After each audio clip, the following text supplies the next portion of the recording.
Assalamualaikum warahmatullahi wabarakatuh. Alhamdulillah wassalatu ala Rasulillah wa ala alihi wa sahbihi ajma'in, amma ba'du.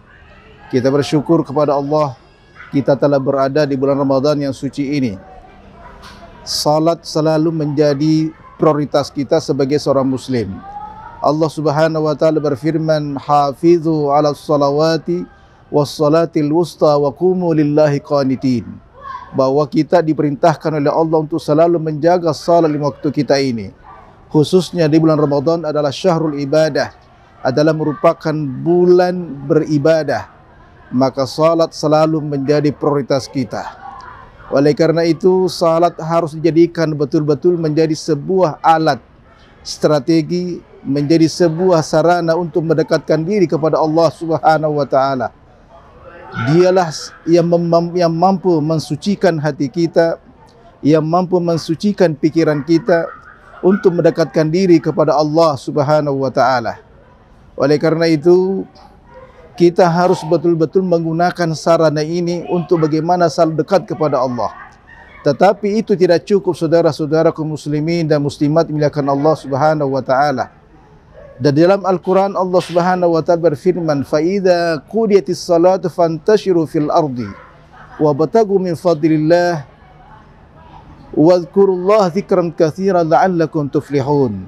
Artinya bahwa kalau kita sudah melaksanakan salat, maka kita harus bertebaran di atas muka bumi ini untuk mencari karunia Allah Subhanahu wa taala.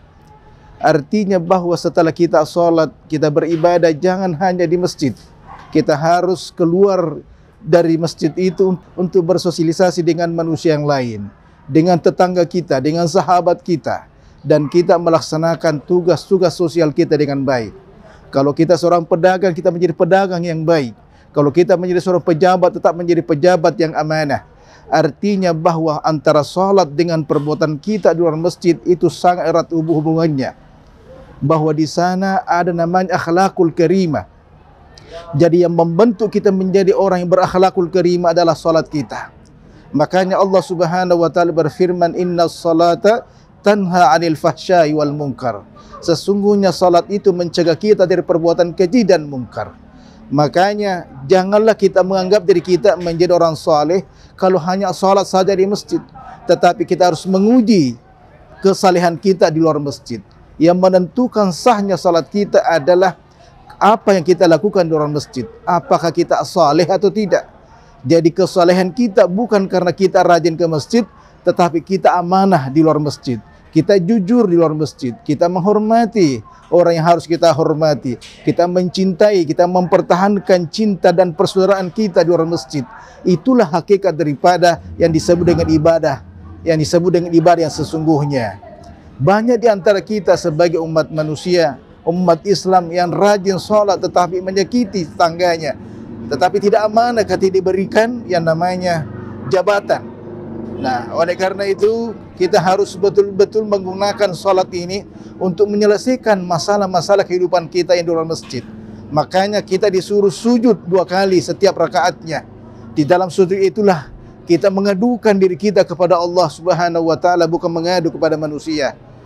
Seperti Rasulullah sallallahu alaihi wasallam ketika ditimpa yang namanya musibah, beliau mengatakan, "Allahumma inni ashku ilaika min dhi'fi quwwati." Ya Allah, aku mengadu kepadamu karena lemahnya diriku.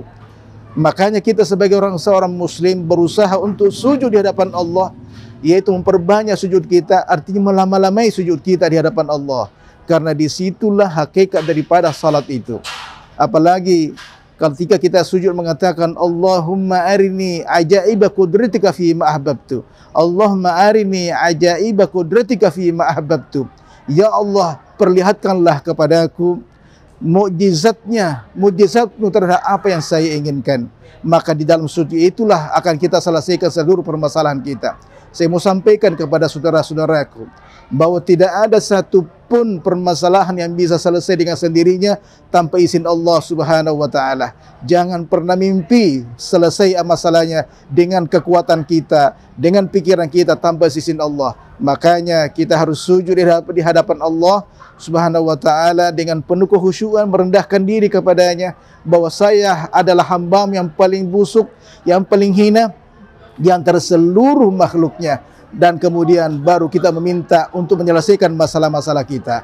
Oleh karena itu kaum muslimin, mari kita gunakan salat ini sebagai alat, sebagai sarana untuk menuju kepada Allah dan untuk menentukan kesalehan sosial kita di luar masjid. Sekian, wassalamualaikum warahmatullahi wabarakatuh.